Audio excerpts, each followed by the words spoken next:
और उल्टी गिनती शुरू हो चुकी है। अब सरकार के हाथ में कुछ नहीं बचा जो सरकार बचा पाए। बताओ सरकार कुछ बचा पाएगी? अब तो उल्टी गिनती है। और केवल अन्याय हम तो कह सकते हैं कि पूरे देश में और जहां जहां पॉलिटिकल सरकारें हैं, पॉलिटिकल लोग हैं, अगर कहीं सबसे ज्यादा अन्याय हो रहा है तो वो रामपुर में, और वो भी आदरणीय आजम खान साहब पे और उनके परिवार पे हो रहा है।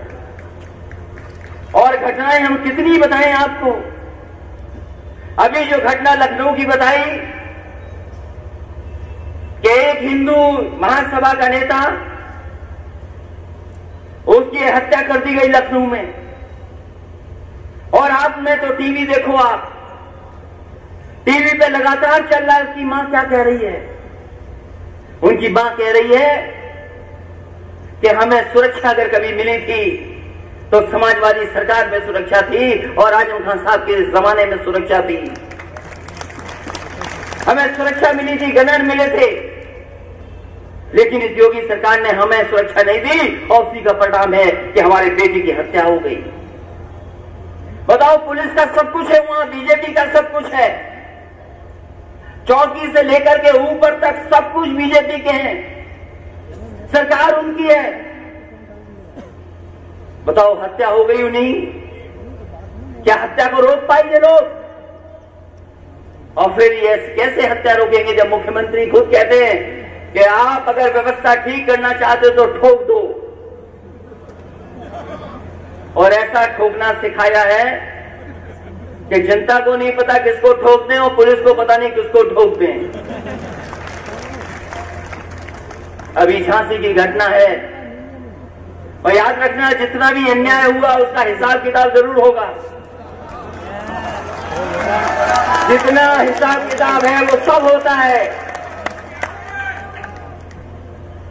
अभी झांसी की घटना में एक नौजवान, केवल उसका पुलिस से इस बात का झगड़ा था कि पुलिस ज्यादा मांग रही थी, वो कम दे रहा था। वो दे भी देता, खुश भी कर रहा था पुलिस को, लेकिन वहां के पुलिस के अधिकारी उससे ज्यादा चाहते थे।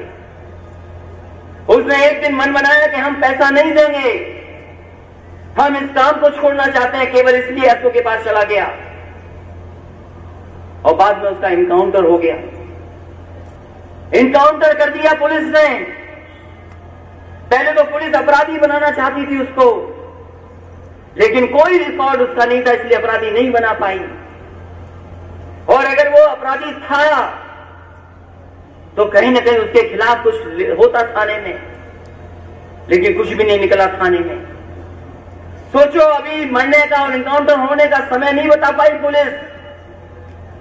रात को मारा कि 9 बजे मारा कि 10 बजे मारा, नहीं पता कि किस समय मारा था उसको। और अगर 12 बजे इनकाउंटर हुआ था तो हम इस सरकार से जानना चाहते हैं कि बताओ, रात में 12 बजे इनकाउंटर हुआ तो रात भर उसको आप क्यों घुमाते रहे एम्बुलेंस में? सुबह हो गई, उसके घर को क्यों नहीं बताया आपने? पूरा दिन घुमाते रहे आप और शाम को जाकर के उसका पोस्टमार्टम कराया। आखिरकार आप इतने घंटों में क्या करना चाहते थे? कोई सरकार के पास जवाब नहीं है। याद रखना, जिसकी जान गई है हमारे आपके कानून से और कागजों पे तो बचा सकते हो, लेकिन भगवान है ऊपर, और अगर भगवान ऊपर है तो ये सरकार नहीं बचेगी। जितने दोषी लोग हैं सब जेल जाएंगे, एक भी नहीं बचेगा। हम तो पुलिस की मदद करना चाहते थे, हम तो पुलिस के लोगों से पूछना चाहते हैं, बताओ, कभी आप हेड कांस्टेबल या सिपाही कभी इनोवा में बैठ सकता था? ये हेड कांस्टेबल कभी इनोवा में नहीं बैठ सकते थे। समाजवादी सरकार ने और हमने, आजम खान साहब ने मिलकर के 100 नंबर व्यवस्था दी और केवल देश की नहीं दुनिया की सबसे बेहतरीन व्यवस्था पुलिस को देने का काम किया। अब पुलिस का सम्मान और प्रमोशन भी कभी इतने नहीं हुए होंगे जितने समाजवादियों ने करके दिखा दिए। बताओ, 100 नंबर क्यों बर्बाद कर दी हमारी सरकार ने जो ये अभी चल रही है? क्यों बर्बाद कर दिया 100 नंबर। और जो गाड़ी बची भी थी स्पेयर में, अब सिपाही हेड कांस्टेबल को नहीं दे रहे हैं, अधिकारी लोग उन गाड़ियों को चला रहे हैं। हम याद दिलाना चाहते हैं, जब भी समाजवादी बनेगी सरकार, उन सब अधिकारियों से गाड़ी छीन करके फिर अपने हेड कांस्टेबल को देने का काम समाजवादी लोग करेंगे। कौन कर रहा है व्यवस्था बेहतर? समाजवादी लोग। समाजवादी लोग व्यवस्था ठीक कर रहे हैं। कोई बिगाड़ रहा है तो ये भारतीय जनता पार्टी के लोग बिगाड़ रहे हैं। इसलिए चुनाव मामूली चुनाव नहीं है। यहां तो आदरणीय आजम खान साहब का सम्मान और न्याय दिलाना ही दिलाना है। लेकिन पूरे उत्तर प्रदेश की गरीब जनता देख रही है कि आखिरकार रामपुर के लोग क्या फैसला लेंगे, रामपुर के लोग कैसी मदद करेंगे। हम जानते हैं चुनाव कैसे लड़े जाते हैं। हमने ये भी देखा है कि अधिकारी क्या क्या कर सकते हैं। वो तो रेड कार्ड भी इशू कर देंगे आपको। हम रामपुर के लोगों से पूछना चाहते हैं, रेड कार्ड से डरोगे तो नहीं? अगर रेड कार्ड सबको मिल जाए तो वोट कैसे डालोगे, ये बताओ आप। हमारे जाने के बाद इनके पेन खत्म होंगे, न जाने कितने लाल कार्ड इशू करेंगे। घबरा तो नहीं जाओगे लाल कार्ड से? बताओ इससे ज्यादा क्या अन्याय करेंगे जो हो चुका है? जो हो चुका है उससे ज्यादा अन्याय क्या करेंगे बताओ आप? बढ़ाना चाहते हैं, यहां की आने वाली पीढ़ी को कुछ देना चाहते हैं, इसलिए दुखी है। और हम खुद सोचते हैं, केवल हम नहीं सोचते, बल्कि न जाने जितने लोग हैं पूरे देश के, जब वो अखबार पढ़ते होंगे और जब खबरें यहां से जाती हैं कि आजम खान साहब ने भैंस चुरा ली है, उन्होंने तेल चुरा लिए, उन्होंने किताबें चुरा ली।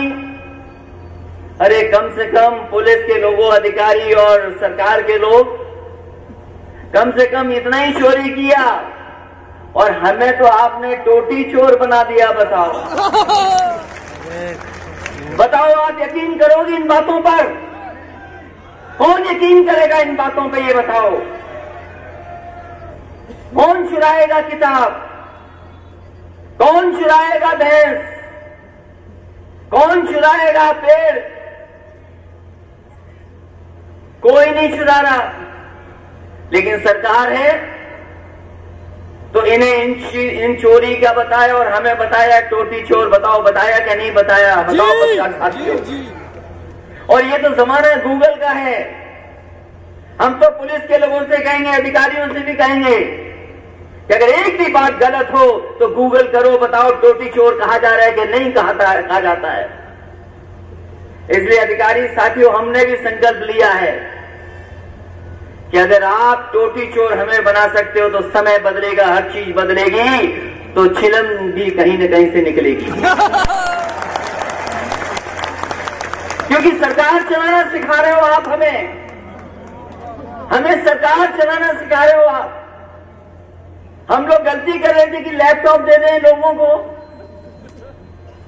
बताओ, लैपटॉप दिया, आज भी कहीं किसी मोहल्ले में होगा, अगर आदरणीय आजम खान साहब ने किसी मोहल्ले में पहुंचाया होगा तो वो आज भी चल रहा होगा। बताओ चल रहा है कि नहीं चल रहा है?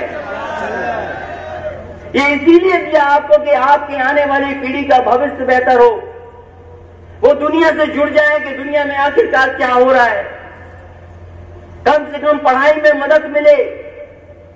लेकिन ये सरकार काम नहीं कर रही। बताओ, रामपुर में 2.5 साल से कौन सा विकास हुआ है? बताओ आप। अगर कोई विकास हुआ हो तो बताओ।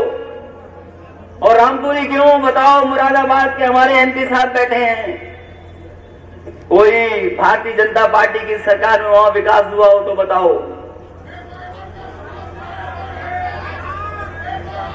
पता नहीं, भारतीय जनता पार्टी की रडार में 2-3 जिले बहुत हैं। एक रामपुर रडार में है, एक कन्नौज और एक इटावा रडार में है। ये 3 जिले रडार में हैं। पता नहीं काम हो रहा है कि नहीं हो रहा है, एक पैसा नहीं पहुंच रहा।